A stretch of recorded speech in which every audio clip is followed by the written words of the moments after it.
자, 내가 누구냐는 것만 제대로 알아도 지금보다 더 능력 있게 힘 있게 살 수 있는데, 제가 그래서 오늘은 내가 누구냐는 정체성에 관한 이야기 좀 하려고 합니다.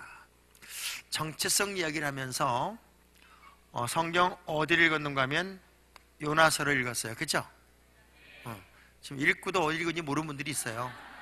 요나서를 읽었어요. 요나는 거꾸로 읽어보니까 야, 신기하게 요나 이야기가 나의 이야기더란 말이에요.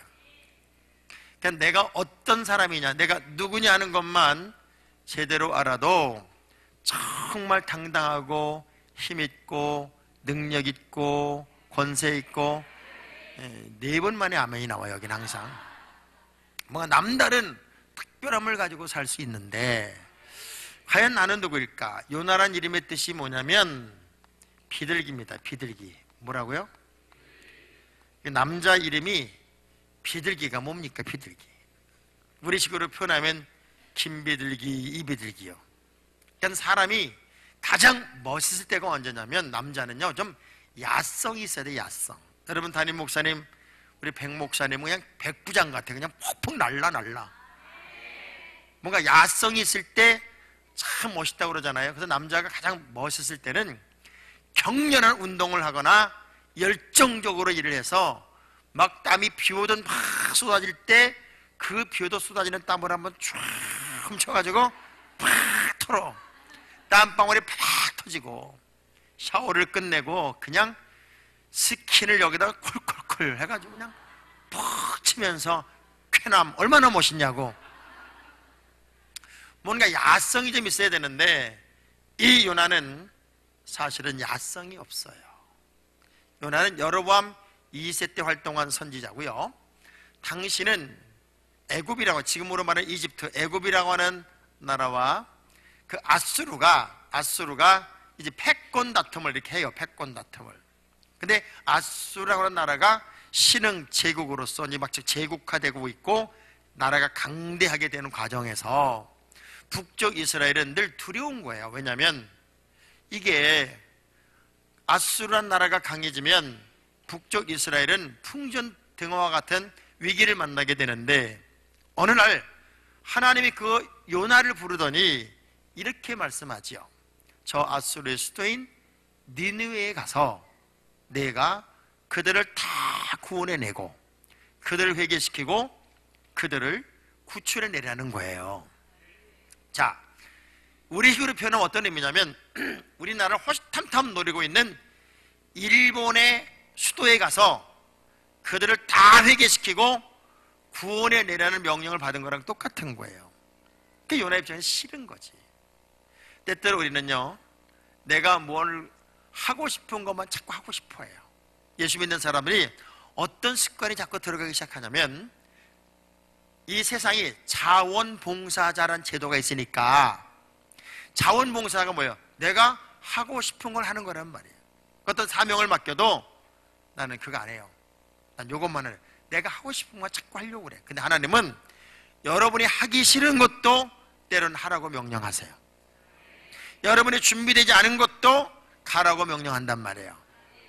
그래서 언제나 이게 내 뜻이냐 하나님의 뜻이냐 하는 걸 항상 스스로에게 질문할 필요가 있어요. 사명이란 말이 어떤 의미냐면, 요 사명이란 단어는요 심부름할 사자의 목숨 명자예요. 여러분이 우리 힘들고 어려워도 주님의 일을 딱 잡고 있으면 하나님이 여러분의 생명을 지킵니다. 아멘한 사람만 지킵니다. 신기해요. 회사를 다녀온 신랑이 막 스트레스를 잔뜩 받아가지고 서류 가방을 이리 집어던지고 저리 집어던지면서 나 이놈의 회사 못 댕기겠다, 나 당장 사표 낸다, 그리고 막 사장 욕을 막 하고 서류를 이리저리 집어던져도요, 다음날 아침에 탁 되면은 그거 다 챙겨서 출근한다니까. 왜 그래요? 먹고 살아야 되니까. 근데 신기해요. 조금만 은혜가 떨어지고 조금만 시험이 들고 조금만 분주해지고 그러면 제일 먼저 주의 일부터 내놔. 그래서 저희 형님 교회에 집사님 한 분이 있었어요. 이분은 사업을 하다가 거지가 돼가지고 다시 항복하고 하나님께 돌아온 거야. 그래가지고 한 5년을 주일학교 교사부터 그냥 그런 믿음의 사람이 없는 거예요. 얼마나 충성을 하는지. 삶은 어려워졌지만 하나님 앞에는 1등 그리스도인이 된 거예요. 그게 하나님이 이뻤겠어요? 안 이뻤겠어요? 그래가지고 이제 사업을 손을 댔는데 신기하게도 잘 되네. 11조가 50만 원 가더니 100만 원 가더니 150만 원 가더니 200만 원까지 올라가요. 11조가 200만 원 11조가 딱 올라가니까 그때부터 주의를 빠져. 그리고 모든 사명을 자꾸 내놓기 시작하는 거예요. 그러니까 목사님 마음이 서운한 거야. 어렵고 힘들었을 때는 그렇게 하나님께 매달려 난리 부리고 충성하더니 조금 나아지니까 저렇게도 금방 무너지나. 신방을 갔어요. 가서 집사님, 그렇게 열심히 하던 일을 다 이렇게 내려놓냐. 그랬더니 목사님, 보시다시피 이렇게 바빠지지 않았냐고. 내가 11조는 넉넉히 보낼 테니까 저를 이해를 해달라. 그래서 저 형님 장학일 목사님이 얼마나 또 대단한 분이에요. 중앙시장 목사니까 딱 손을 잡고 기도하면, 하나님, 이 집사님이 너무 일이 바빠서 주의를 할 수가 없답니다.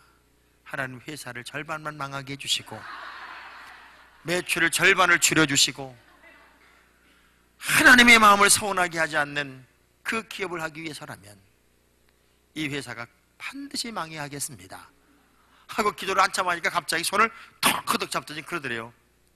열심히 나가겠습니다. 다시 사명 감당하겠습니다. 그러니 목사님, 기도 예수 이름으로 끝내기 전에 빨리 취소 기도 해주시기 바랍니다. 그래가지고 기도하다 말고 취소 기도를 해버렸어. 취소 기도. 지금까지 기도는 취소입니다. 하나님 그랬다는 거예요. 우리가 하나님께서 어떤 사명을 주시든지 간에 그 사명이 하나님의 심부름꾼으로서 하나님이 여러분의 생명을 붙잡고 있는 거라면 아무리 힘들고 어려워도 내가 주의 일을 딱 잡고 있으면 하나님이 여러분의 생명을 지키는 거예요. 봐요. 하나님이 일꾼들을 부를 때 모세 봐요. 모세를 보면 모세는 거절형입니다. 거절형.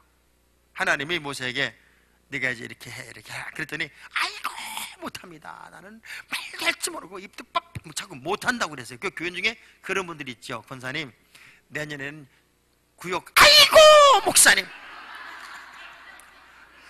얘기만 하려고 그러다 보면 손살을 부딪히는. 목사님, 나한테 그러지 마세요. 난 다 때문에. 이게 모세 스타일이야. 여기 모세가 계속 손살을 치니까 하나님이 모세를 죽여버리려고 그랬어. 여러분, 이거 조심해요. 죽어.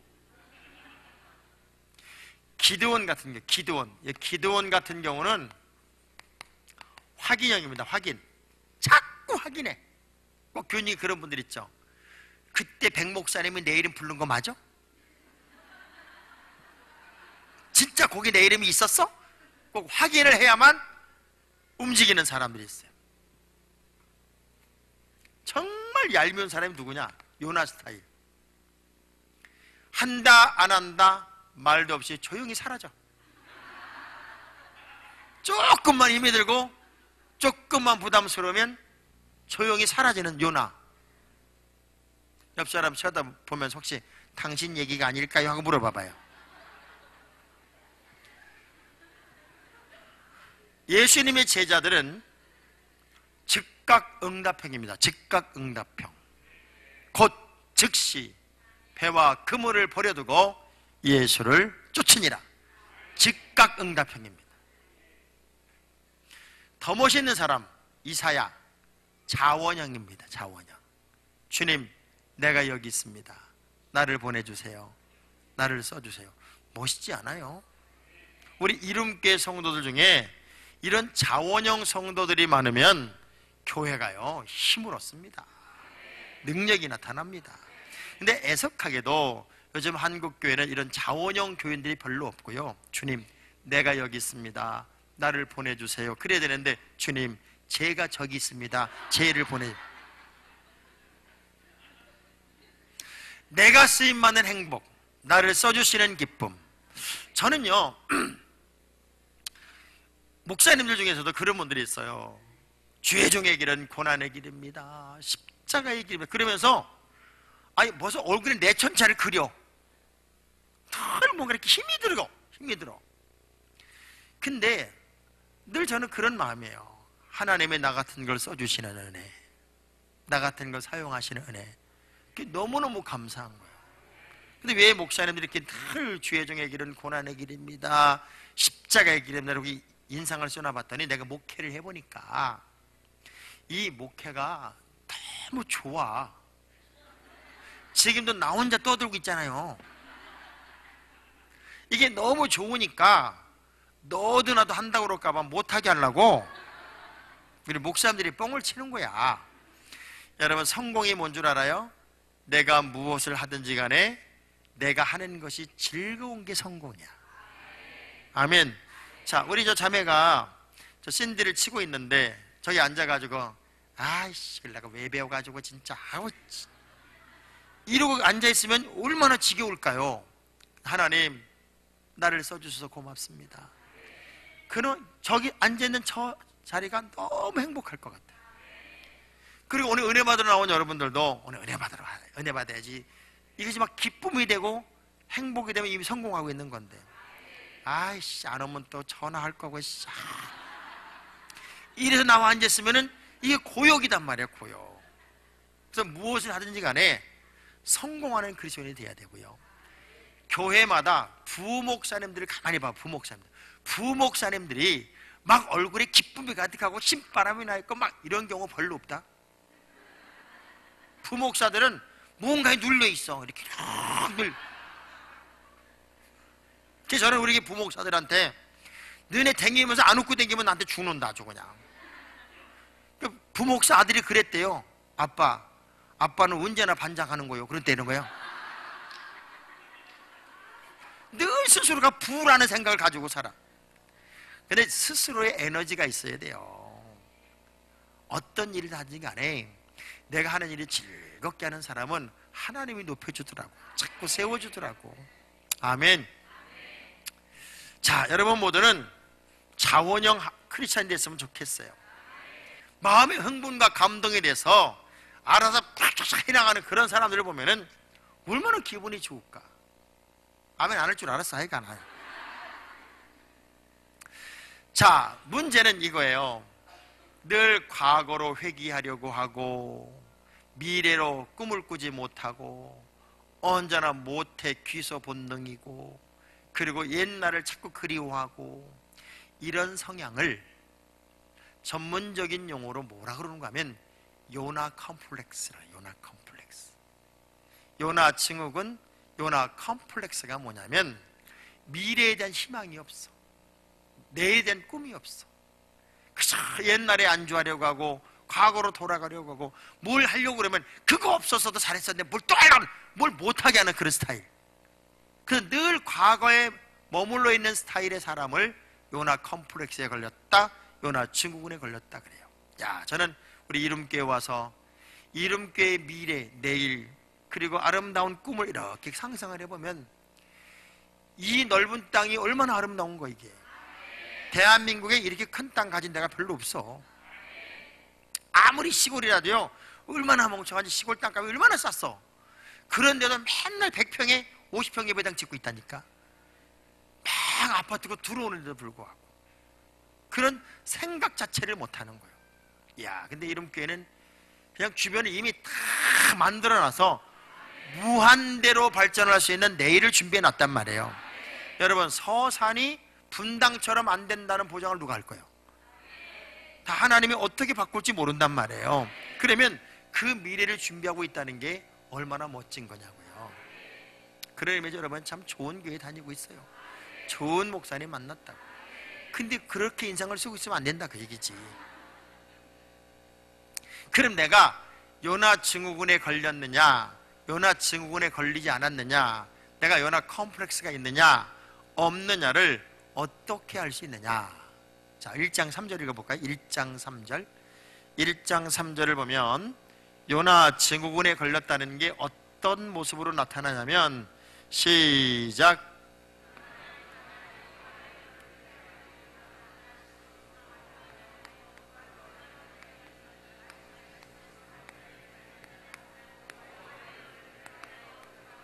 자, 거기 보니까 요나가 제일 먼저 하는 게 뭐냐면 하나님의 얼굴을 피하려고. 신기하죠? 은혜가 떨어지고 범죄하고 그런 사람들 보면 숨어. 아담과 하와도 범죄하니까 숨었고, 엘리야가 탈진하니까 숨어 들어가요. 여러분 봐요. 엘리야가 나 죽이라고 하나님 죽이라고 그러면서 가만히 있으면 죽는데 왜 숨어 들어가냐고. 그게 본심이 아니잖아요. 거기 가만히 있으면 죽는 거거든. 근데 죽이라고 그러면서 숨어 들어가. 그러니까 본심이 아니야. 사람들이 때때로 이 영적으로 요나 증후군에 걸리면 자꾸 숨어 들어가요. 건강한 그리스도인들은 언제나 빛이고 소금이어서 빛이 어둠 속에 감춰질 수 없듯이 언제나 드러나고 나타나는 삶을 산단 말이에요. 그래서 그런 말이 있어요.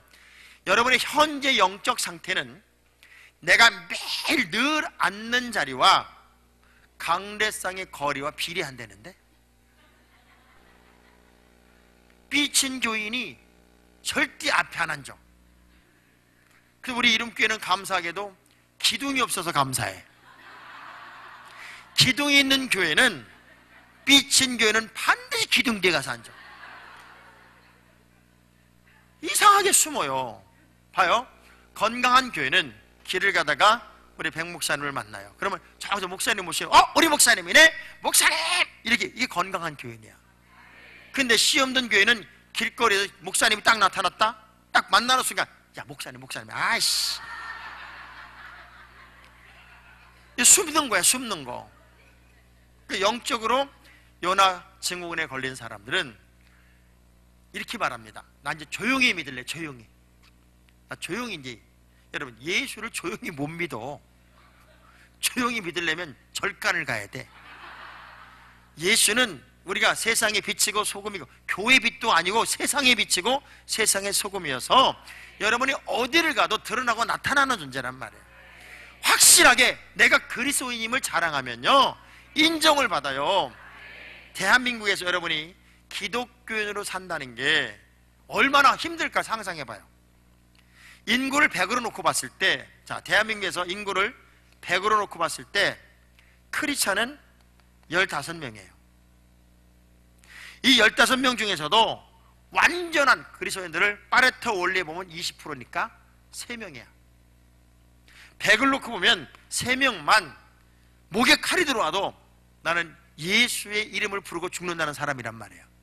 그러니까 온전한 그리스도인으로 산다는 것은 어쩌면 85명의 97명이 여러분을 향하여 저항적이 될 수도 있다, 그 얘기예요. 그러니 어차피 하나님의 사람으로 살 거면 제대로 믿고 똑소리 나게 믿어야 돼요. 일본 속담에요, 갈까 말까 하는 길은 가지 마라, 할까 말까 하는 일은 하지 마라, 먹을까 말까 하는 음식은 먹지 마라, 죽을까 말까 하면 죽어라, 그런 말이 있어. 이 결단력이 없는 것처럼 재미없는 게 없어. 이것도 아니고 저것도 아니고.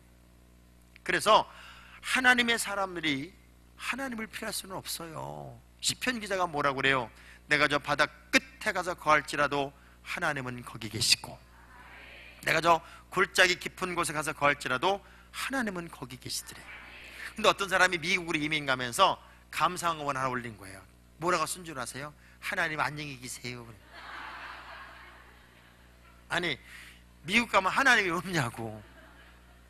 근데 요나 증후군에 걸리면 그렇게 열심으로 일하던 사람이 숨어버려. 그리고 이제는 조용히 예수 믿겠다 그러고 안 나타나. 이 사람은요, 다시스로 가기 위해서 욥바로 내려갑니다. 그리고 배를 타고도 배 밑창으로 내려가. 신기하게 요나 증후군에 걸리면 어떤 현상이 나타나냐면 내리막 인생이 돼요. 내리막. 자꾸 내려가. 우리 찬송가에도 보면은 주르락 모하는 자 내려가요, 올라가요? 주르락 모하는 자, 이래가지고 어떻게 올라가겠어요? 주르락 모하는 자 올라가 독수리같이 은혜 안에 뛰놀며 주의 영광 보리라. 올라가, 계속 올라가야 되는 거예요. 올라가. 영권도 올라가야 되고, 물권도 올라가야 되고, 기도 소리도 올라가야 되고, 아멘 소리도 올라가야 되고, 11조도 올라가야 되고. 왜? 사람이란 말 자체가 안드로포스, 위를 바라보는 존재예요. 우리는 상향성 크리스찬이 돼야 돼. 자꾸 올라가야 돼. 옆사람 악수하면서 그만 좀 내려가셔, 그만 좀 내려가. 근데 내려가는 사람들은 알기는 세계적으로 잘 알아. 뭘 해주라? 난 요즘 왜 이렇게 까불어지는지 모르겠어. 그래. 알기는 세계적으로 잘 알아요. 초등학교 아이 하나가 특히 수업 시간에 부잡스럽고 까부는지 얘 때문에 공부가 안 되네. 그래서 선생님이 불러내가지고 뭘 했냐면 벌을 준 게, 너 책상에 올라 앉아가지고 자전거 타라. 책상에 올라 앉아가지고 페달을 막 돌리 자전거 타라. 신났어 아주 그냥. 너 수업 끝날 때까지 그러고 있어. 한참 가르치다 보니까 가만히 있네. 너 왜 자전거 안 타? 야, 초등학교 2학년짜리 좀 보세요. 선생님, 지금은 내리막길이에요.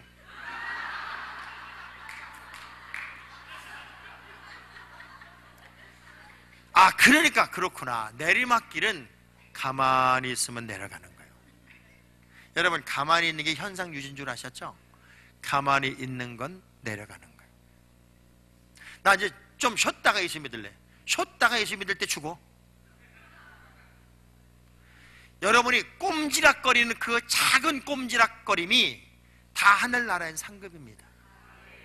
주를 위해 충성하고 주를 위해 최선을 다하는 그 작은 노력들이 하늘의 문을 다 여는 거란 말이에요. 절대 여러분 주의를 놓지 마세요. 내려가지도 마세요. 조금 잘 됐다고 교만하지도 말라고요. 인생에 제일 조심해야 될 때가 언제인 줄 알아요? 파란 신호등일 때예요. 파란 신호등에서 사고는요, 대형 사고입니다. 빨간 신호등 사고는 사고가 크질 않아요. 왜? 이미 빨간 신호등이 저기부터 오면은 여기부터 조심을 하거든. 근데 파란 신호등일 때 부닥치는 사고는 끝장납니다. 그래서 여러분, 승승장구하고 잘 될 때 더 하나님 앞에 무릎 꿇고 따라합시다. 바빠서 기도하고, 일이 너무 많아서 예배하고, 너무 급해서 기도하고. 우린 역으로 사는 거예요. 역으로. 일이 많기 때문에 주의를 소홀히 하는 게 아니라, 너무 잘 나가기 때문에 주의를 소홀히 하는 게 아니라, 일이 많은 것만큼 기도가 더 많아져야 되고, 잘 되는 것만큼 하나님 앞에 기도하고 무릎 꿇는 일이 더 많아야 된단 말이에요. 그래서 곡식 익을수록 고기를 숙이듯이 하나님이 축복의 문을 열어줬을 때가 더 여러분이 조심할 때예요. 할렐루야. 그랬더니 마침 다시스로 가는 배가 마침 있어. 이게 문제. 여러분이요, 하나님을 딱 등지는 순간 여러분의 모든 타임테이블을 마귀는 놈이 짜요. 뭐가 딱딱딱 맞아 떨어진다고 그게 다 하나님의 역사가 아니에요. 부부싸움을 하고서는 남편이 화가 잔뜩 나가지고 에이! 그리고 집을 확 뛰쳐나갔는데 하필이면 집 앞에 있는 술집 아가씨가 빗자루 같은 눈썹을 달고 사장님 한 방에 걸리는 거야. 그냥 이전에 서산에서 실제 있었던 일이 그거였잖아요. 개를 너무나 사랑한 여자가 남편이 예비훈련 갔다가 잠깐 집에 들려가지고 문 열고 갔다 오는 바람에 집에서 기른 강아지가 집을 나가서 없어져 버린 거야. 며칠 동안을 그 개 때문에 울고 있으니까 신랑이 하도 기가 막히니까, 당신은 나보다 개가 더 좋냐? 그랬더니 이 여자가 나는 너 없인 살아도 개 없이 못 산다고 그래가지고 욱해서 사람을 죽였다고, 부인을. 그게 서산에 있었던 일이에요, 실제. 여러분 서산 살면서도 모르지? 이 서산 분들이요, 조용한 것 같은데 무서운 게 있어. 이 사람은 무슨 생각을 하냐가 굉장히 중요합니다. 그리고 누구와 어울리냐가 되게 중요해요. 여러분, 술꾼한테 길 물어봐요. 술꾼한테 길 물어보면 그 사람 길 어떻게 가르치는 줄 알아요? 저 앞에 호프집 있지? 그 앞에 왼쪽으로 막걸리집 있어. 이 사람 모든 기준이 술집을 기준으로 설명합니다. 목사님한테 길 물어봐. 저기 이름교회 옆에 이렇게 그쪽으로 가면은 그쪽에 또 삼각교회 하나 또 있거든. 이게 다 교회 중심으로 설명한다니까. 다 자기 관심으로 설명하는 거예요. 너무 웃기는 게요, 우리 교회 중에 이제 경찰 출신 장로님이 있고 은행원 지점장 출신 장로님이 있고, 뭐 저기 얘기해, 이것 좀 한번 해보세요 그러면은 경찰 출신 장로님 꼭 이렇게, 제가 한번 조사해 보겠습니다. 그 한계를 벗어난다는 게 참 어려워서, 여러분, 휴먼 스킬이라는 말이 있어요. 나보다 나은 사람을 내가 자꾸 가까이 만나면 나도 그 사람처럼 되는 거야. 근데 나보다 못한 사람을 자꾸 가까이 하면 나도 그 사람처럼 되는 거야. 그러니까 여러분이 개하고 놀아봐, 개. 예? 늘 개하고 놀면, 개하고 놀다가 개하고 시합을 해서 이겨본들 개보다 난 놈이고, 개하고 달리기 해서 치면 개만도 못한 놈이고, 개하고 똑같이 들어가봐, 개 같은 놈이요. 개하고 놀면 다 개요. 그러니까 여러분, 막 개에 몰입하는 요즘 여자들 많이 있잖아요. 아니, 전철에 차를 몰고 전철에 여자분이 개를 이렇게 하나 안고 탔네. 그 개가 막 낑낑거리니까 옆에 사람이 그랬나 봐. 좀 개 좀 그 시끄럽게 조용히 좀 시키라고 그랬더니 여자가 눈을 동그랗게 뜨고, 이거 개 아니에요, 우리 애예요, 그런 거예요. 요즘 그런 여자 많아요. 애라고 그러면 업고 다니는 여자도 있고, 이거 뭐야, 그 보행기에 끌고 다니는 그런 여자들 많아요. 그러니까 이거 개 아니고 우리 애라고 그랬더니 할머니가 옆에 있다가 깜짝 놀래가지고, 세상에 저 여자는 어떻게 하다 개를 낳았을까.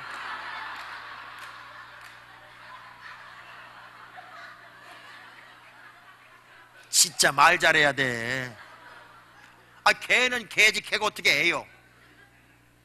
이 뭔가 혼돈의 시대를 사는 거예요, 혼돈의 시대. 여러분, 잘못된 시간에 항상 보면 요나 증후군에 걸리면 하나님의 시간이 아닌 잘못된 시간에다가 타이밍을 맞추고 살아. 전 여러분이 하나님의 시간에다가 늘 타이밍을 맞추고 살았으면 좋겠어요. 하루를 살다 보면은 오늘 하루가 얼마나 분주하고 힘들고 지치는 하루였어요. 그런데 오래전부터 하나님 우리 교회 집회를 준비하셨습니다. 그럼 이 시간은 여러분이 하나님과 약속의 시간이어서, 그래도 이름교회 성도들이라면 열일을 제쳐놓고 은혜 받는 자리에 나오는 게 정답이잖아요. 근데 장로님 한 분이 예를 들면 못 왔어.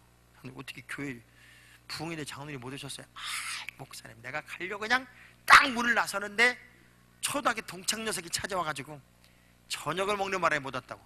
이렇게 말이 돼 안 돼. 초등학교 동창보다 하나님과 약속이 더 우습단 말이에요. 그건 말이 안 되는 얘기인데 말을 한다니까. 그럼 뭐라고 얘기를 해야 돼? 야! 우리 집 부흥회 인마, 내가 장로고 너 얘기도 안 하고 왔냐? 말 전화도 없이 왔어. 오늘은 너가 밥 못 먹어, 다음에 와. 나 교회 가야 돼. 이게 맞지 않아요? 그래서 여러분들이 여기 온 거예요. 여기 안 온 사람은 지금 밥 먹고 있어. 우리가 우선순위를 어디에 두느냐가 그래서 중요한 거다. 하나님의 시간에 탁탁 타이밍을 맞추고 사는 게 얼마나 큰 은혜이고 얼마나 큰 복일까. 근데 봐요, 요나는 뭐 했나 봤더니 자. 배 밑창에 내려가서 자. 그 사람들이 뭐라 그래요? 자는 자요 어찌매뇨 그래요. 참 신기해요. 요나 증후군에 걸리면 그렇게 졸려. 어느 의학 박사가 무슨 얘기를 했냐면, 설교 시간마다 조는 사람은 3년 내에 죽을 확률이 있대네. 왜냐하면 이렇게 시끄러운데 그렇게 불편한 자세에서 어쩌면 그렇게 잘 자냐고.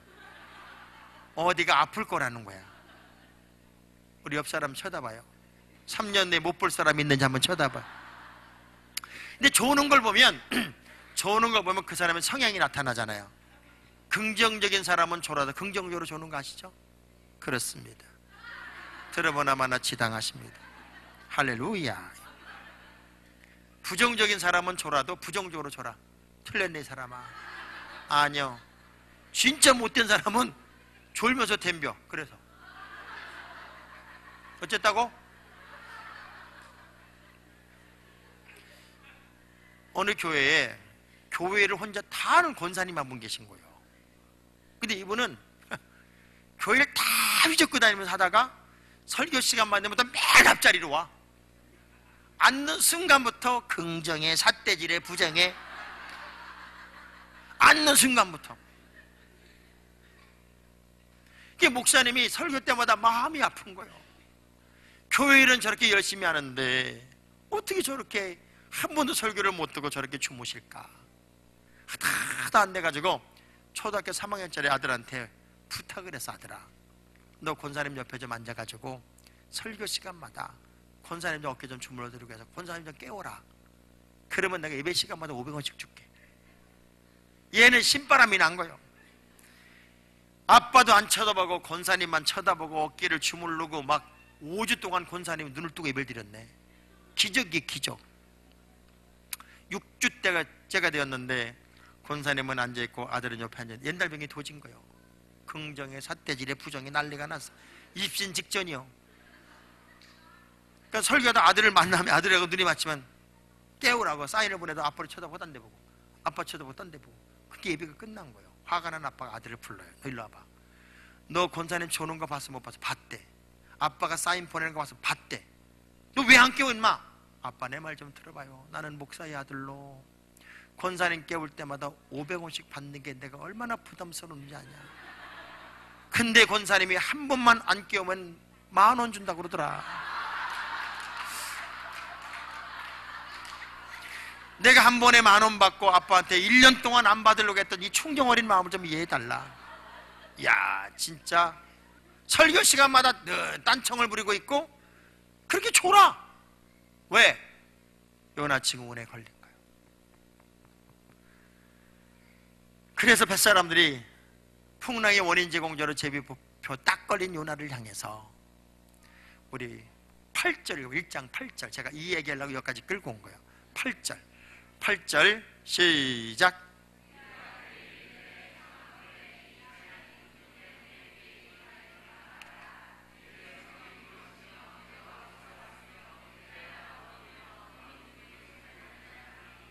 자, 쉽게 말하면 너 누구니? 그거예요. 너 누구니? 내 나라가 어디고 내 민족이 어디고 내가 어디서 와서 어디로 가는 너란 사람이 도대체 누구니? 너가 누구니? 이 질문을 했어요. 우리가 가끔 여러분의 분주한 일상, 그리고 나름대로 오랫동안 예수를 믿었다고 하는 자부심, 이런 것을 내려놓고 딱 멈춰서서 이 질문을 스스로에게 해볼 필요가 있어요. 나는 누구일까? 나는 누구일까? 도대체 나는 누구일까? 이 질문에 여러분 스스로가 건강하게 답할 수 있어야 우리가 아주 건강한 크리스찬의 길을 갈 수 있습니다. 여러분은 과연 어떤 사람일까?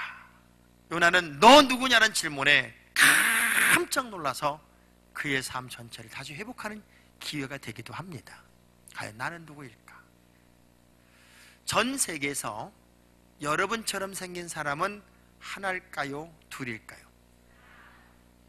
전 세계에서 여러분하고 똑같이 생긴 사람은 이 지구상에 있을까요? 없을까요? 쌍둥이도 절대로 같은 게 아니에요.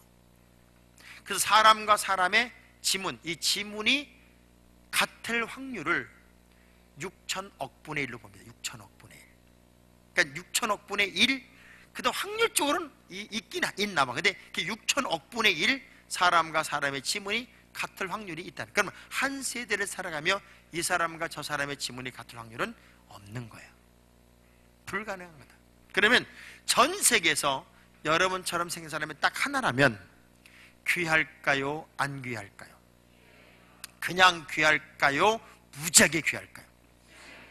이 마이크가 전 세계에서 하나밖에 없는 거라면 어떻게 될까요? 이거는 값을 매길 수가 없겠죠.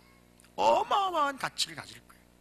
잘나고 못나고 129 예쁘고 다 떠나서 여러분은 전 세계 하나짜리밖에, 하나라는 가치를 가지고 있어요. 옆 사람 쳐다봐요.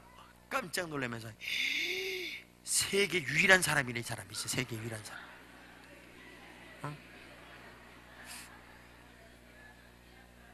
여러분을 누가 만들었어요? 하나님이 만들었으면, 하나님이 만들었을 때 우리를 어떻게 만들었냐면 마스터피스, 걸작품으로 만들었단 말이에요. 그러니까 하나님이 만들었으니 졸작이에요, 걸작이에요? 그냥 걸작이에요, 걸작 중에 걸작이에요? 그럼 여러분은 걸작 중에 걸작으로 살아요, 졸작으로 살아요? 내가 하나님과 관계가 무너졌을 때 예수 그리스도가 우리의 죄를 씻고 다시 죄인의 나를 의인되기 위해서 당신의 목숨값을 주고 나를 사셨어요. 그래서 여러분은 누구의 목숨값과 바꾼 존재예요? 예수님의 목숨값과 바꾼 존재예요. 그게 나예요. 자, 우리 두 손을 가슴에 대봐요. 나는 이 세상에 단 하나밖에 없는 하나님의 아들의 목숨값이 나가는 걸작 중에 걸작이다. 누가 가슴을 치면서 내가 이렇게 한번 해보는 거예요. 나는 이 세상에 단 하나밖에 없는 하나님의 아들의 목숨값이 나가는 걸작 중에 걸작이다. 누가? 누가? 이게 자존감이란, 자존감. 여러분, 자존감이 뭐예요? 나는 충분히 사랑받을 만한 자격이 있다는 게 자존감. 이 자존감에서 뭐가 나와요? 자신감이 나와요. 자존감을 가진 사람에게만 자신감이 생기는 거예요. 이 자신감에게는 두 자식이 있는데 하나는 자부심이라는 게 있고 하나는 자만심이라는 게 있어. 자존감을 가진 사람이 자신감을 가지고 자부심 있게 살면 미래가 있어. 근데 거기다 자만심을 가지면 잘 나가다 망하는 거예요. 여러분이 하나님의 걸작 의식을 가지고 살면 세상에 무서울 게 없어요. 요나는 내가 누군지를 모르고 엉뚱한 길을 가다가 풍랑의 원인 제공자가 되었고, 너가 누구냐는 질문 앞에 9절 10절 한번 읽어봐요. 9절 10절 이렇게 대답을 해요. 시작.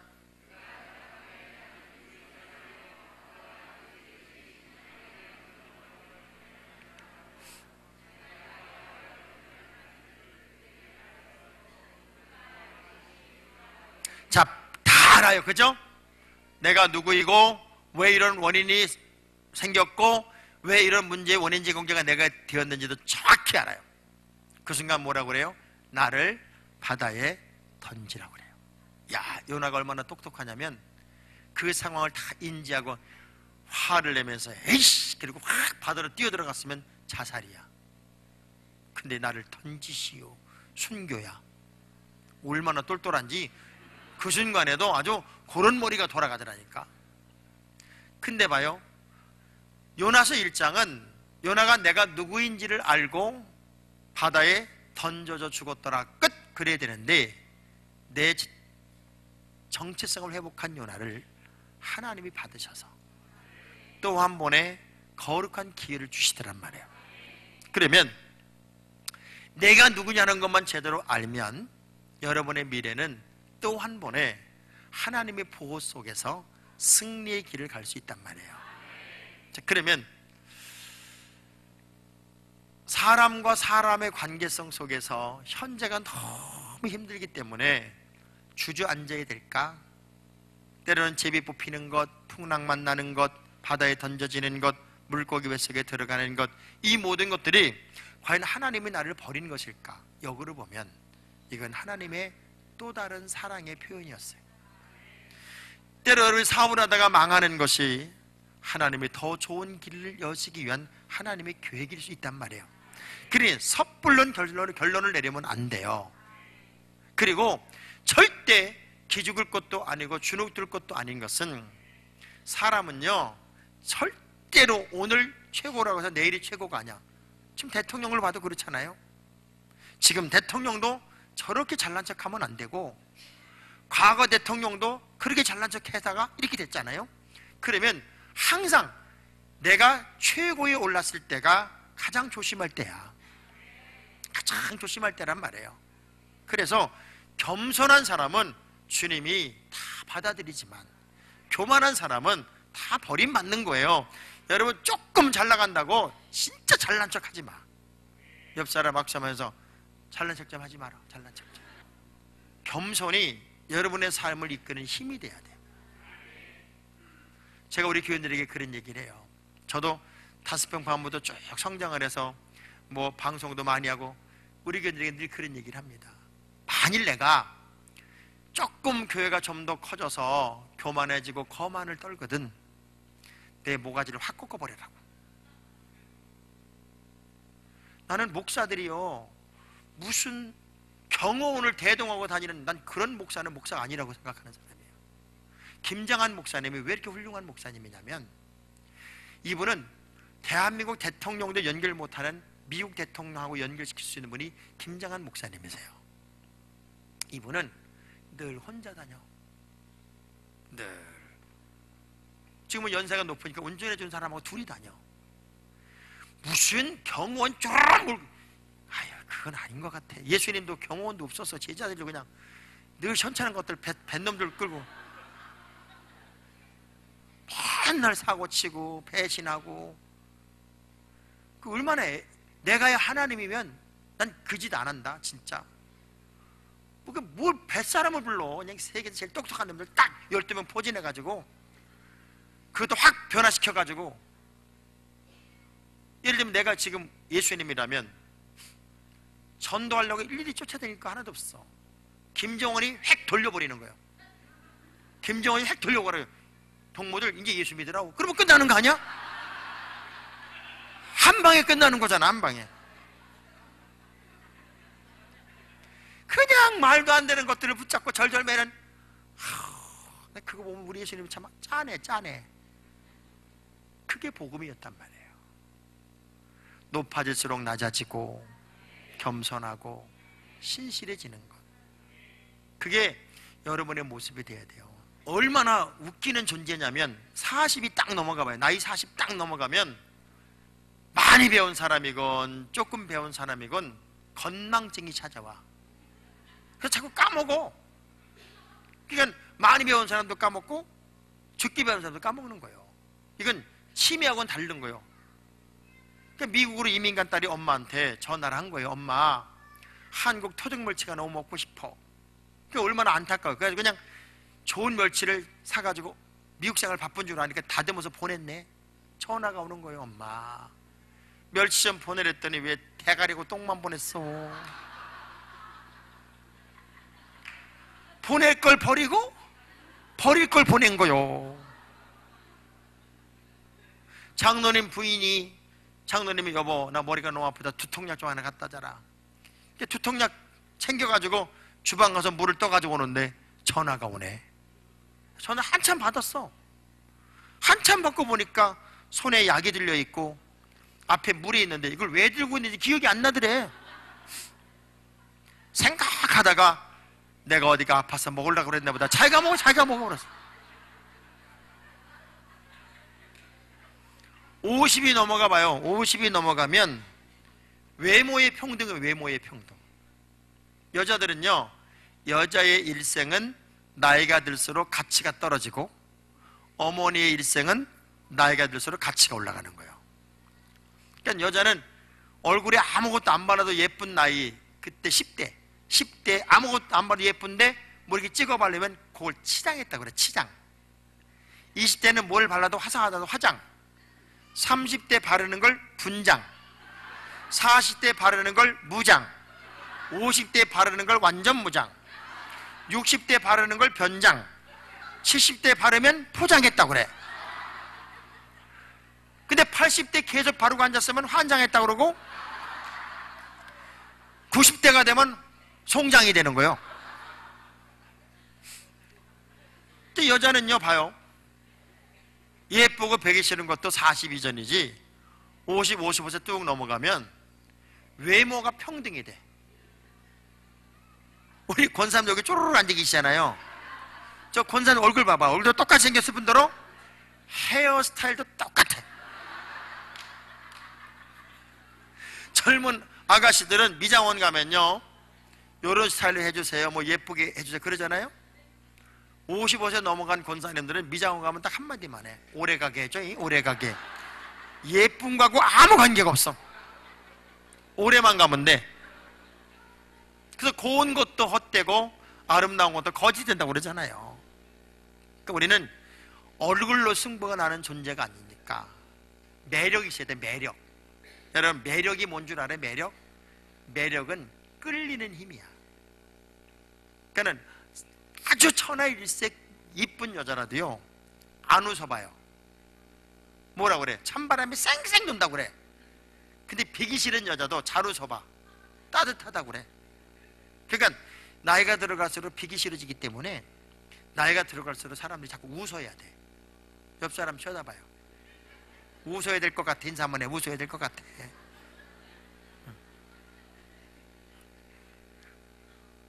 60이 넘어가면 성의 평등화. 성. 남자 여자 부끄러움이 없어져. 60 넘은 할머니 할아버지들 관광버스 태워봐요. 아무나 붙잡고 춤을 전혀 아무나 붙잡고. 거기다가 차 세워봐. 아무데나 오줌 넣어. 창피한 게 없어져. 창피한 게. 70이 넘어가면 건강의 평등이야. 건강. 운동한다고요 손은 움직인다. 다리가 안 가. 다리가. 손만 가지고. 80이 되면 재물의 평등이 와. 재물. 돈이 많고 적고 똑같이 두루놓여 있으니까 똑같아. 많이 있는 사람이나 조금 있는 사람이나. 그러니까 재물은 내가 가지고 있는 게 내게 아니야. 쓴 것만큼이 내 거지. 누가 먼저 죽냐 시합하잖아요. 사람이 흙으로 만들었기 때문에 나이가 되면 이렇게 허리가 이렇게 굽죠. 왜 굽어요? 흙이 오라고 그래. 땅이 오라고 그러니까 안 간다고 지팡이 잡고 버티는 거요. 근데 남자들은 재질이 흙이라 못 버티고 쑥 들어가. 여자들은 재질이 뼈야. 90도가 돼도 니가 끌고 댕겨. 이야. 결국 사람은 다 똑같아. 잘난 것도 없고 못난 것도 없어요. 자, 옆 사람 얼굴 뚫어지게 쳐다보면서 아이고 당신이나 나는 똑같소.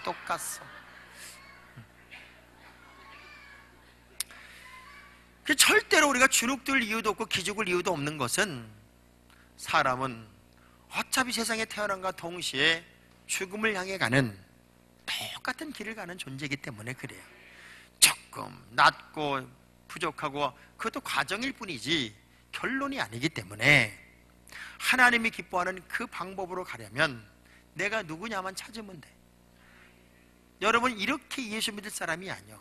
지금보다 더 불이 붙어야 되고 더 뜨거워져야 되고 더 능력이 나타나야 되고 더 강한 하나님의 사람이 돼야 돼요.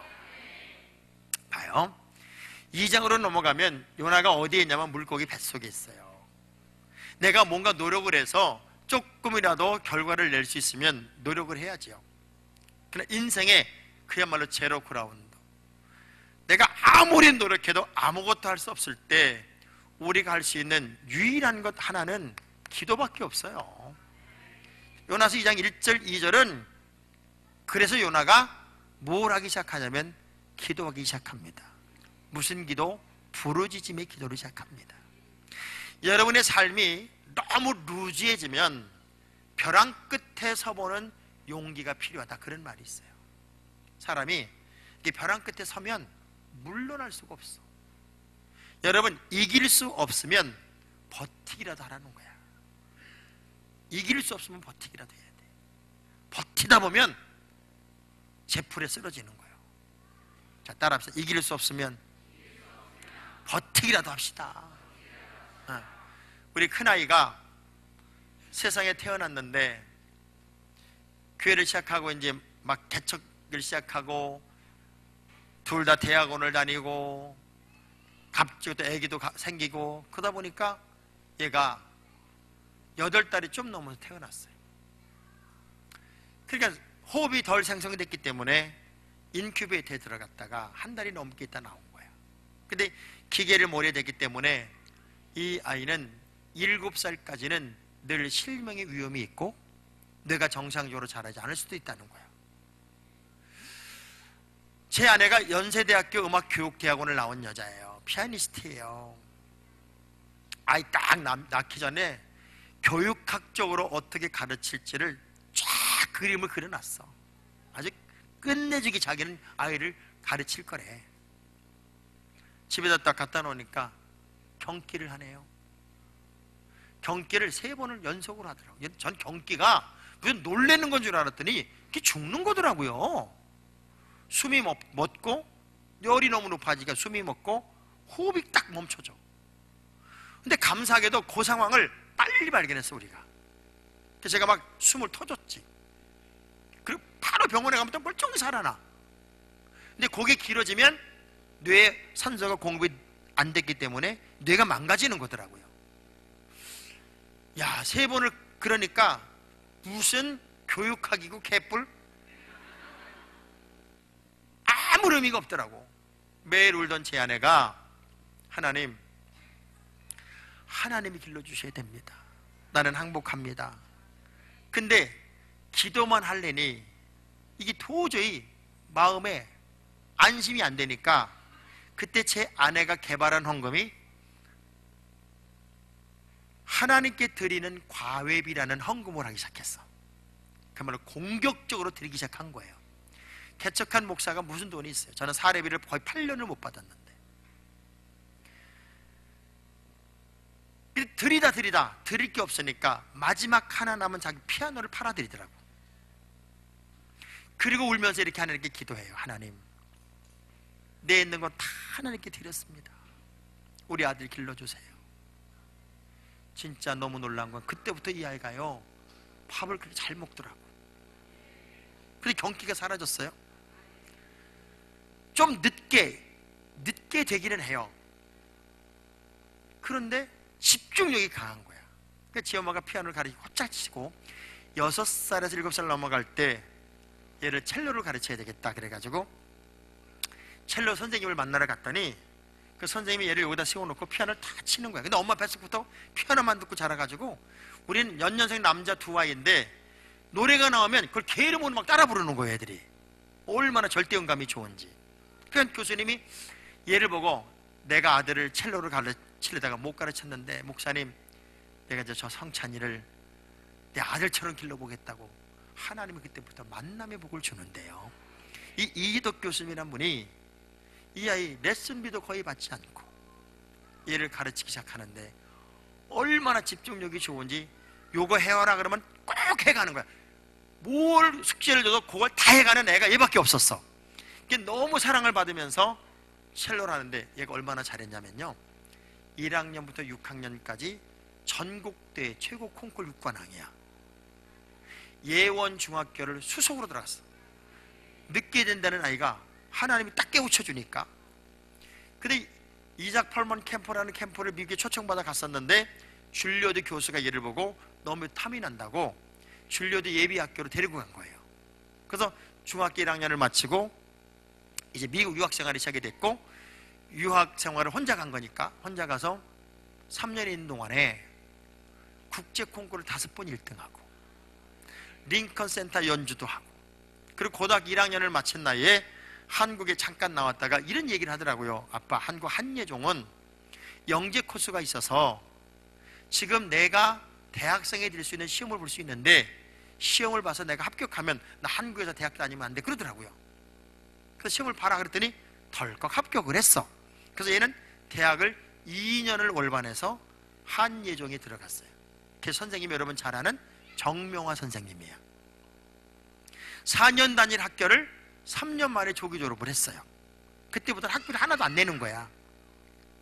그리고 중앙일보 콩쿨 노무현 대통령 때 마지막 동아중앙은 군면제 프로그램이 있었거든요. 그 콩쿨에서 1등하는 바람에, 중앙일보 콩쿨에서 1등하는 바람에 4주 군사훈련만 받고 얘가 군면제를 받았어요. 자, 늦게 된다는 아이가 2년 월반, 1년 조기 졸업, 4주 군사훈련만 받고 2년 군대 면제. 몇 년을 벌었어요? 놀래지도 않네. 5년을 벌었어요. 그리고 줄리어드 석사 코스를 전액 장학금으로, 예일대학교 최고 연주자 과정, 예일대학교 대학원을 최고 연주자 과정을 전액 장학금으로, 시카고에 있는 노스웨스턴 대학교에서 음악 박사 이제 논문만 제출하는 과정을 남겨놓고 지금 하와이 심포니에서 부수석으로 있어요. 얘가 88년생이야. 이제 30살이요. 근데 대학교를 4개나 했어. 늦게 된다는 아이가 학비 하나도 안 내고 5년을 월반하면서 하나님이 그 길을 가게 해줬단 말이에요. 얘가 중학교 때 너무 힘들고 어려우면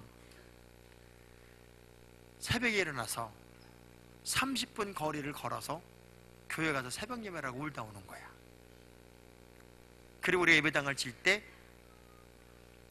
우리가 LED 스크린 2개가 6,500만 원짜리였는데 걔가 음반을 내고 레슨을 하고 공연을 한 수익금으로 그 2개를 딱 맞춰서 하나님께 드렸어요. 장가도 안 갔어 아직. 저는 그 아이를 보면서 느끼는 거예요. 늦게 된다는 건 사람의 생각이고 하나님이 땡기면 5년을 땡기더라고. 하나님이 하시면 걔가 받은 장학금만 아마 6억은 될 거예요. 6억은. 하나님이 하시는 일은요 놀랍더라고. 제가 내일 우리 아이들 다 데려오라는 이유가 저희 어머니는요 십리길을 걸어서 새벽 기도를 다녀오세요. 대부도 제가 살 때. 그러면 그 십리길을 걸어 다녀오셔가지고 제 머리맡에 앉아서 저를 위해 기도하는 거야. 우리 나머지 형제는 다 인천으로 갔고 저만 섬에서 어머니랑 둘이 살았는데 십리길을 걸어 새벽 예배 갔다 와서 저를 위해 이렇게 기도. 우리는 학교를 안 다녔기 때문에 글도 모르세요. 근데 저를 위해 기도하는데 기도를 무슨 내용인지는 몰라. 어떻게 꼭 기도하면 이렇게 하니까 무슨 말인지는 몰라. 근데 그 기도하는 어머니의 눈에서 눈물이 뚝뚝뚝 떨어지면 잠자는 제 볼따구에 뚝뚝 떨어지고요. 손등에 뚝뚝 떨어지고. 그때가 제가 7살, 8살 때인데도 이때는 눈 뜨는 거 아니요. 엄마 기도할 때 눈 뜨는 거 아니야. 그걸 다 맞는 거야. 그때 뚝뚝 떨어지는 눈물방울의 그 뜨거움. 여러분은 몰라요. 저는 저희 어머니의 그 눈물의 기도를 평생 잊을 수가 없어요. 제가 이 이야기를 대구의 어느 교회에서 얘기를 했는데 담임 목사님이 맨 앞에 앉아가지고 그렇게 우는 거예요. 진짜 주체할 수 없이 정도로 우는 거예요.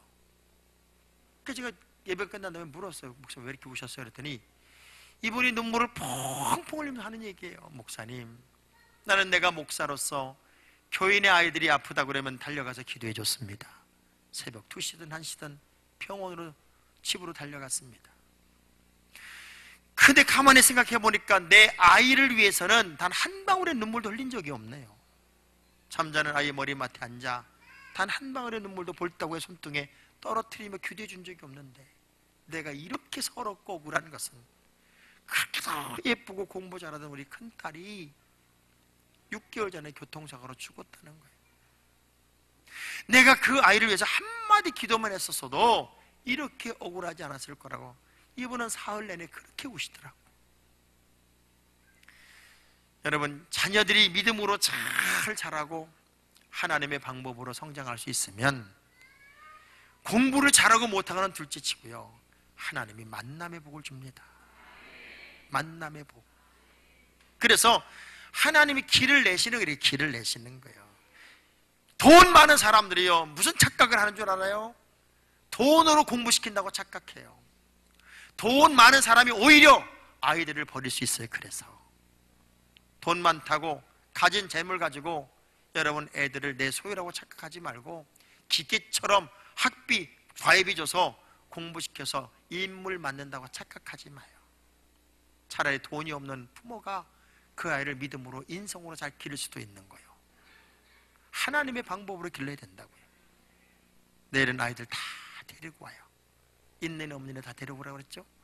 없는 애는 사진이라도 들고 오라 그랬어요. 그래서 아들이 앞에 다 세워서 내일은 제가 기도하고 안수기도 하고 여러분들의 애들 끌어안고 기도하는 시간을 가질 거예요. 그리고 자녀들을 위해서 공격적으로 정말 믿음의 기도 제목을 써서 자녀를 위한 꿈을 여러분이 적어서 예물도 준비하는 것도 여러분에게는 도전이 됐으면 좋겠어요. 결국 기도밖에 없더라고요. 우리가 하나님께 매달려 기도하는데 요나가 어떤 기도하냐 봤더니 부르짖음의 기도를 드리더라고요. 요즘 조금 배웠다는 사람들이 교회에서 성도들이 막 부르짖어 기도하면 무식하다. 야, 하나님이 귀 먹었냐? 왜 소리는 꽉 지르고 기도하냐고. 무식하다고 그래. 여러분, 우리 하나님이 못 들어서 그래서 우리가 소리질러 기도하는 게 아니에요. 주님 우리 신음소리까지 듣고 생각도 아시는 분이야. 근데 왜 우리가 소리질러 기도하냐면 내가 답답해서. 너는 내게 부르짖으라는 의미는 너 힘들지? 그럼 부르짖어. 여러분, 물속에 빠진 사람이 아주 고상하게, 여러분 제가 물에 빠진 거 보이시지요? 아우 깊어라, 숨이 안 쉬어지네요, 좀 건져주면 안 될까요? 아주 고상하잖아. 불이 났어요. 여러분 불 난 거 보이시죠? 아이고 뜨거워라, 다 탈지 모르겠네요, 좀 꺼주면 안 될까요? 돼 안 돼? 아기 낳는 엄마가 왜 소리 질러요? 근데 아기 낳는 엄마가 막 소리 지르니까 신랑이 옆에 와서 좀 조용히 나라, 창피해 죽겠네 진짜, 왜 이렇게 시끄러워? 그럼 그 신랑하고 살까 안 살까? 근데 아기 낳는 엄마가 왜 소리 지르는 거예요? 아프니까.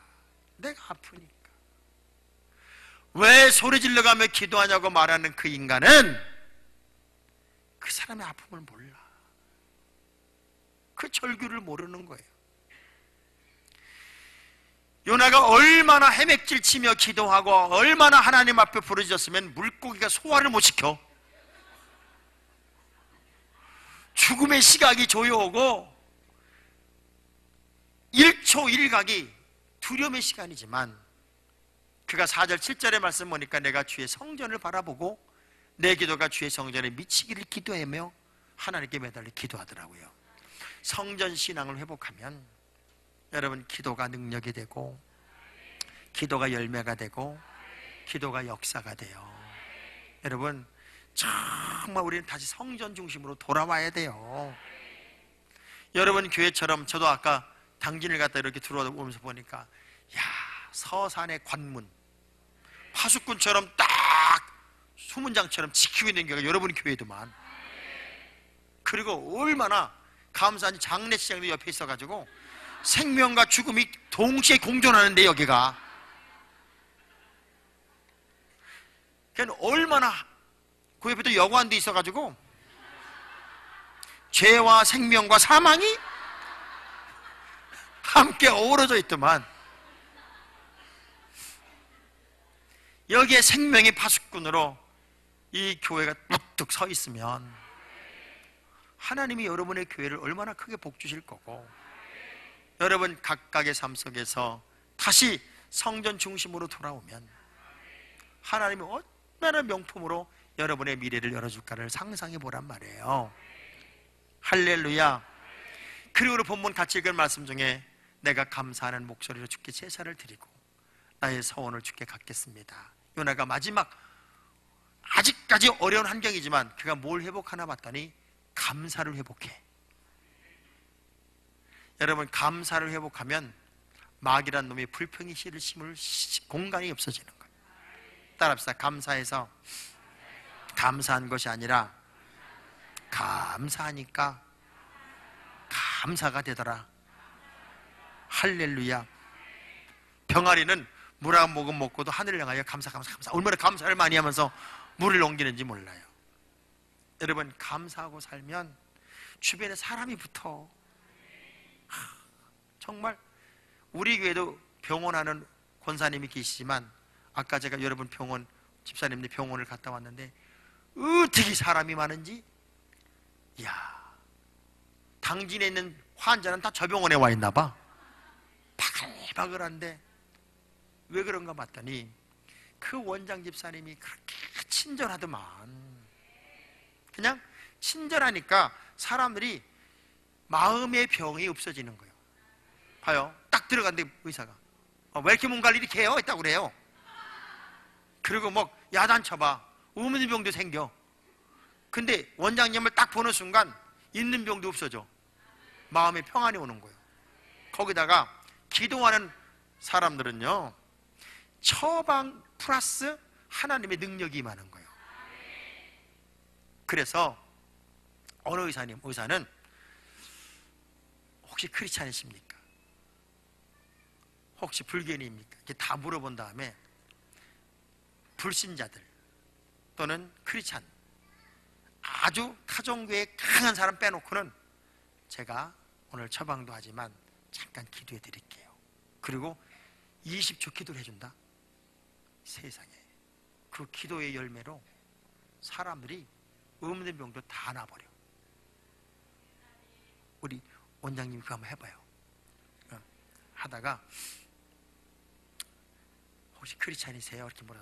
그렇습니다. 아유, 아프셨네. 아프면 주일도 어려운데 우리 제가 처방 잘 해드리고 우리 잠깐 기도합시다. 일어나서 인사 몇 번 하지 말고 차라리 기도를 해버려. 정말 진짜 하나님의 사람들에게 나타나는 기적과 이적과 표적, 이런 것들이요 여전히 지금도 진행형임을 알아야 돼. 요즘 제가 우리 교인들에게 믿음의 사이즈를 자꾸 키우고 정로로 가도록 요청을 하고, 끊임없이 건강한 신앙생활을 위해서 제가 신년도에 제가 자체적으로 임원들만 모아서 임원부흥회를 해요. 임원들만 부흥회를 했어요. 찬송인데도 아무것도 없어. 딱 8시에 모이면 8시부터 9시 10분까지 말씀 탁 전하고 집에 가시오, 그렇게 보냈어. 근데 그 3일의 집회가 엄청나게 역사가 나타나서 이 사람들 신앙의 바른 길을 찾으니까 막 의욕이 생기는 거야. 막 신바람이 생기는 거야. 여기저기 간증거리가 쏟아져. 여러분, 우리가 조금만 닭무리 속의 학처럼 머리 하나만 톡 튀어나올 정도로 조금만 달라도 하나님이 볼 때는 무지하게 달라 보이는 거예요. 여러분, 식당 갔을 때 어느 식당에 반찬 하나가 특이하면 그 집만 가잖아. 아, 여기는 안 가는구나. 우리가 조금만 다르게 감사가 회복되고 하나님과 약속을 이루어내고 그러면요 역사가 나타나요. 요나는 그 순간 하나님이 그를 물고기를 뭇에다 끌어올려서 확 토해버려. 우리 하나님 얼마나 정확하신 분이냐면 요나를 토하긴 토했는데 바다 한복판에 토했으면 죽었지.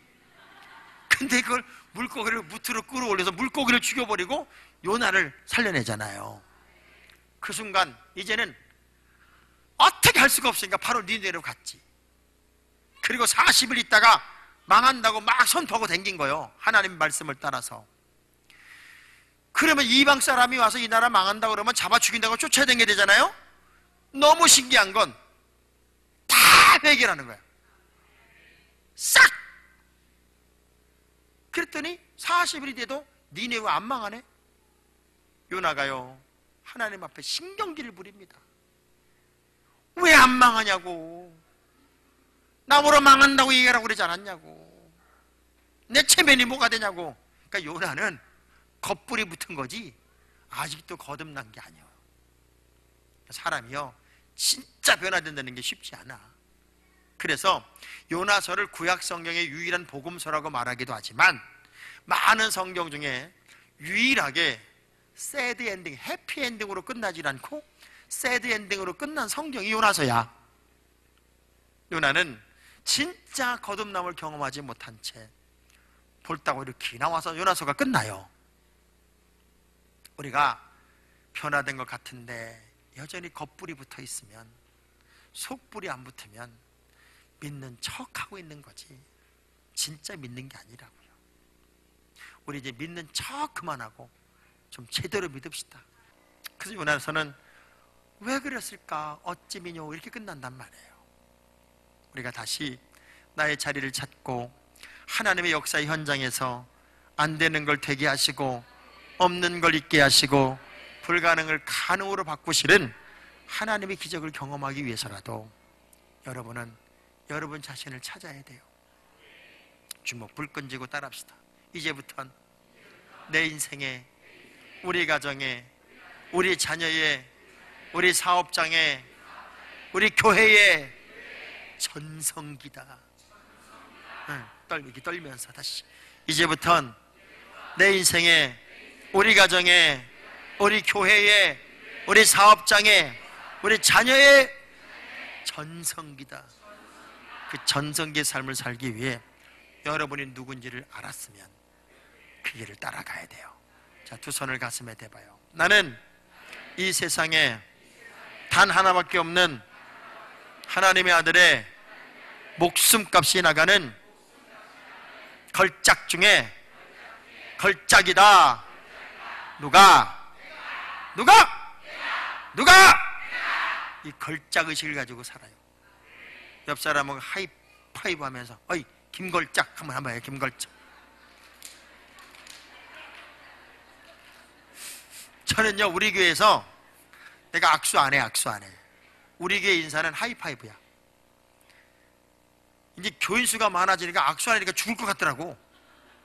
그래가지고 우리는 누굴 만나도 하이파이브 합니다. 야, 이 하이파이브 하니까 좋은 게 감기가 안 올마. 얼른 끝나니까.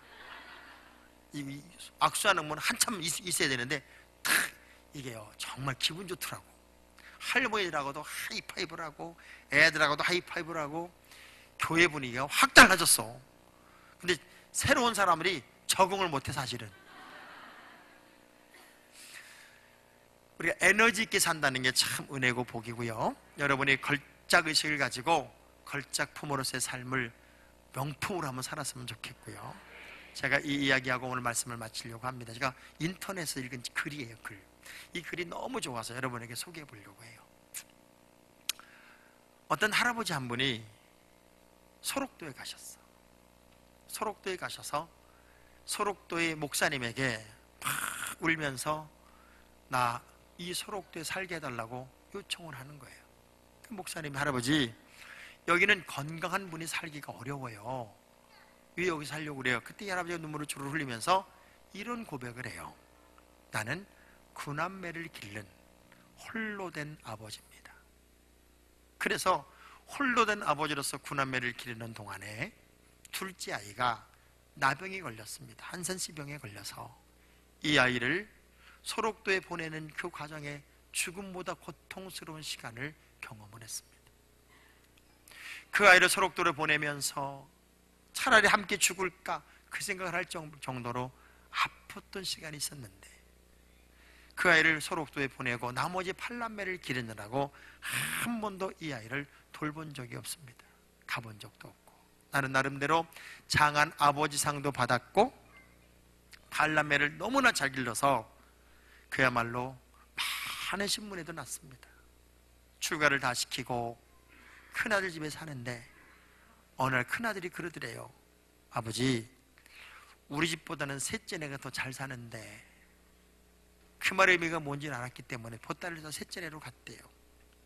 그렇게 반기던 셋째가 일정한 시간이 지나면 이렇게 말하더래요. 근데 아버지 계속 여기 살라고? 그래서 이 집 저 집을 전전한 세월이 10년. 자기는 혼자 8남매를 화초처럼 길러서, 화초처럼 기른 아이들은 아름다운 꽃이 되는 건 줄 알았더니 이 팔남매가 홀로 된 아버지가 그렇게도 부담스러웠는지 저를 이 집 저 집으로 몰아갔다는 거예요. 어느 날 또 이사를 가야 하는 그 마음이 너무 아파서 자기 신세가 처량하기도 해서 주저앉아 이렇게 눈물 흘리고 있는데 번뜩 그 생각이 떠오르더래요. 내가 둘째를 소록도에 보내놓고 한 번도 돌아보지 않은 죄인가 보다. 지금 이렇게 사는 건 의미가 없으니 나도 소록도에 혹시 가서 아들이 살아있으면 용서를 구하고 그 아들에게 남은 재산이라도 좀 남겨주고, 혹시 죽었으면 양지 바르는 곳에 다시 묻어주고 꽃이라도 꽂아놓고 나도 죽을 생각으로 자식들 몰래 있는 재산을 정리하고 소록도에 가는 배에 몸을 실었대요. 얼마나 가슴이 뛰는지 배가 선착장에 닿았는데 제일 먼저 자기가 그 발을 땅에 내리고 있더라는 거예요. 너무 놀라운 건 자기 발이 땅에 딱 닿는 순간 선착장이 떠나갈 정도로 큰 소리가 나 들리는데, 아버지 하는 소리가 들리는데 막 선착장이 쩌렁쩌렁 울리는 어마어마한 큰 소리로 아버지 하는 소리가 들려서 쳐다보니까 온 얼굴은 다 문드러졌고 손마디 하나 없는 너무나 흉측스러운 사람 하나가 자기를 향해 막 쩔뚝쩔뚝거리며 달려오는데 너무나도 무섭더라는 거예요. 그러더니 자기 앞에 와서 자기를 끌어안고 아버지 아버지 아버지를 부르는데 그제서야 그 사람이 자기 아들인 줄 알았다는 거예요. 너 내가 원망스럽지 않았니? 아니요, 저 앞에 저 예배당이 내가 벽돌 찍어 지은 예배당인데 벽돌이 뚝 떨어지면 손마디가 잘라져요. 근데 안 아프더라고요. 나는 그 병을 감사하며 물보다 많은 피를 쏟아가며 지은 저 예배당에서 예수님을 만나서 늘 기도하며 주님의 사랑을 느꼈고, 언젠가는 아버지가 꼭 한번 와서 나에게 아버지라고 부를 수 있는 그날을 허락할 것을 믿으면서 배가 오는 시간이면 선착장에 나가 턱 꼬이고 앉아서 우리 아버지를 기다린 세월이 40년. 우리 아버지가 어떻게 늙어갈까를 상상한 그 모습 그대로 나는 아버지를 한눈에 알아볼 수 있을 만큼 우리 아버지의 모습에 너무 반가워서 뛰어갔다는 거예요. 40년 동안 불러보고 싶었던 그 아버지 이름을 쉬지 않고 부릅니다. 아버지, 아버지. 그렇게 고마운 아버지. 그 할아버지가 목사님을 붙잡고 이렇게 얘기를 해요. 목사님, 저는요 하나님이 누군지를 몰라요. 예수가 누군지도 몰라요. 그런데 나는 내가 화초처럼 기른 내 새끼들은 전부 다 잡초가 되었고, 잡초처럼 버려진 우리 둘째는 그 예수란 분이 하나님이란 분이 기르니 화초가 됐네요. 내 남은 생애는 저 둘째와 여기서 사는 것이 내 소원이니 나 좀 여기 살게 해주세요. 그게 그 글의 내용이었어요. 저는 그걸 읽고 가만히 생각을 했어요. 내가 아무리 노력을 하고 아무리 애를 써도 하나님이 세우지 않으면 안 되는 것이고 하나님이 지키지 않으면 안 되는 거였어요. 요나도 결국 풍랑의 원인 제공자가 된 것, 제비 뽑힌 것, 풍랑 만난 것, 바다에 던져진 것, 물고기 뱃속에 들어간 것, 얼핏 보면 실패고 고난이고 역경이고 버림받은 것 같지만 그게 하나님의 또 다른 사랑의 표현이었더라고요. 여러분 그거 알아요? 하나님의 모든 복은 고난의 포장지 속에 담겨 있어요. 이 고난의 포장지를 벗겨내야 거기에 하나님의 복이 있더란 말이에요. 우리는 순간순간 부닥치는 작은 것들이 마치 하나님을 버린 거라고 착각하지만, 여러분 너무 힘들고 어려운 시간을 지나고 있다면 그것이 일정한 시간이 지나고 나면 그게 추억이 되고 간증이 되더라고요. 어려운 것일수록 지나고 나면 간증이고 추억이 되는 걸 보면 우리가 어떤 상황이 돼도 고난의 포장지를 벗겨낼 수 있고 고난을 넘을 수 있는 그 믿음의 내공이 여러분에게 있어야 돼요. 저는 이 찬양을 참 좋아해요. 왜 나만 겪는 고난이냐고 불평하지 마세요. 고난의 뒤편에 주님이 주실 축복을 미리 보면서 감사하세요. 너무 견디기 힘든 지금 이 순간에도 주님은 일하고 계시잖아요. 그러니 힘을 내세요. 힘을 내세요. 주님이 일하고 계시잖아요.